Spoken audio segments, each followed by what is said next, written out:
E se a Uber sair do Brasil? Falei, primeiro que a Uber não vai sair do Brasil, que é o primeiro, número um, da Uber é o Brasil do seu mercado. Se caso queira sair, o problema é só da Uber. Se formou uma ideia que o CLT, não, quero liberdade. Mas a liberdade é ter 13º, férias, fundo de garantia, adicionais, garantias. Isso quem pode dar essas garantias, neste momento, é a CLT, o Acordo Coletivo de Trabalho. E mais uma vez o nosso ministro Luiz Marinho fala sobre regulamentação dos aplicativos, fala da saída da Uber, falou de app dos Correios de novo, e para mim a frase mais intrigante. Segundo o ministro, os trabalhadores por aplicativo pensam que querem ser autônomos, mas na verdade eles querem ser CLT. Então vem comigo que esse vídeo é extremamente importante para você entender aonde o nosso trabalho vai parar. Tá. Quando se pergunta para o trabalhador se ele não quer CLT, majoritariamente tem dito que não desejam, gostariam de outro formato de empregos. Mas desde que tenha 13º, férias, fundo de garantia, isto é CLT.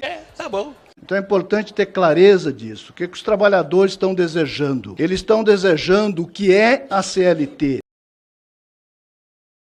Mas por conta de um debate ideológico colocado historicamente no último período, especialmente pela grande imprensa, se formou uma ideia que o CLT, não, quero liberdade. Mas a liberdade é ter 13º, férias, fundo de garantia, adicionais, garantias. Isso quem pode dar essas garantias, neste momento, é a CLT, o Acordo Coletivo de Trabalho.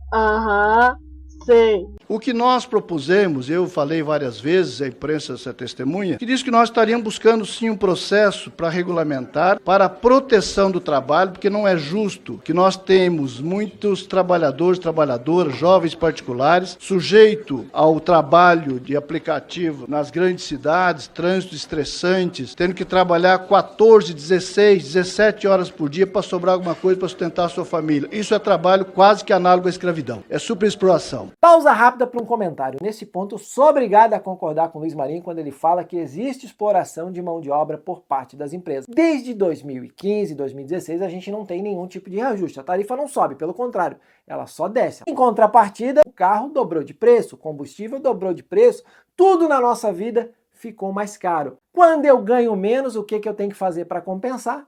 Trabalhar mais. Quando eu trabalho mais, quem ganha? As empresas. Pagando menos, elas induzem o trabalhador a trabalhar mais, a ficar mais tempo na rua trabalhando, e aí o que acontece? As empresas ganham mais. Nesse ponto eu concordo com ele, é necessária alguma intervenção, porque para mim, do meu ponto de vista, do jeito que tá, não dá. Eu acho absurdo alguém ter que trabalhar 16, 18, 24 horas às vezes para compensar uma falta de reajuste. Concorda comigo? Portanto, a regulamentação tem que garantir salário mínimo,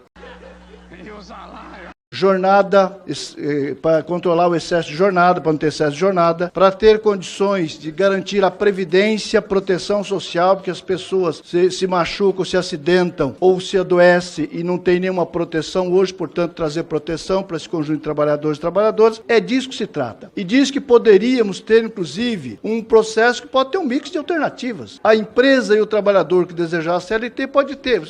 Se não tem, se a empresa não, o trabalhador não deseja, a empresa não deseja, pode ter outras alternativas que pode, na regulamentação, ter, por exemplo, trabalho autônomo. E olha, essa fala sim eu considero importante e para mim bem positiva, quando o ministro fala que a gente vai ter um mix de opções no projeto de lei, porque ele dá opção.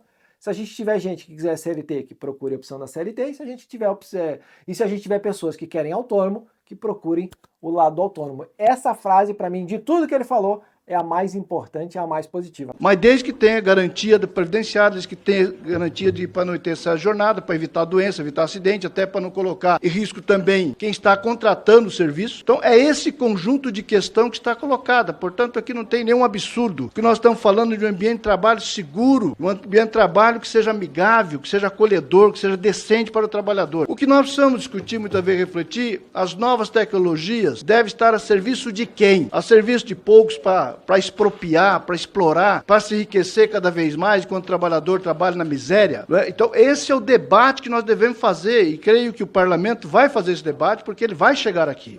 O que nós buscamos fazer, um processo de negociação envolvendo as partes. Não é? E não, infelizmente não está dando acordo, especialmente com o setor de entregadores. Infelizmente não está dando acordo, especialmente com o setor de entregadores. A gente sai para trabalhar, nós estamos trabalhando. Uma lanchonete resolve contratar um chapeiro, vira pro chapeiro e fala, ok, mas você só vai receber no momento que você estiver fritando bife. Porque no momento que você estiver ali parado e não tiver nenhum cliente, aí você não vai receber não. Mas a realidade é essa. Nós aceitamos, por exemplo, ficar 3 horas parado na rua esperando um pedido de chamar. E não receber nada por isso.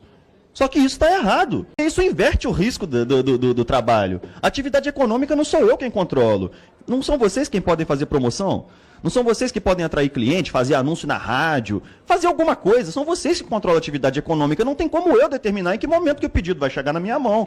De forma que eu não posso assumir esse risco. Porque as empresas, elas estão muito vorazes nesse processo de enriquecimento, de apropriação da força desse trabalho, para se enriquecer cada vez mais, e não estão aceitando as reivindicações de trabalhadores. Que eu disse, nós vamos fazer um processo tripartite de negociação, e o resultado da negociação nós vamos submeter ao Parlamento brasileiro. Em não tendo acordo, o governo pode sim formular uma proposta para submeter ao parlamento, que é quem vai dar a palavra final. Em relação ao Correio, que eu disse o seguinte, a imprensa disse, e se a Uber sair do Brasil? Eu falei, primeiro que a Uber não vai sair do Brasil, que é o primeiro, número 1, da Uber é o Brasil do seu mercado. Segundo, agora, se caso queira sair, o problema é só da Uber, porque outros concorrentes ocuparão esse espaço, como é no mercado, como é no mercado normal. E eu provoquei o Correio para que estudasse, que eu acho que o Correio deveria sim estudar e montar um aplicativo para colocar de forma mais humana para os trabalhadores que desejassem utilizar o aplicativo do Correio, para poder trabalhar sem a neura do lucro dos capitalistas, que é o caso que acontece com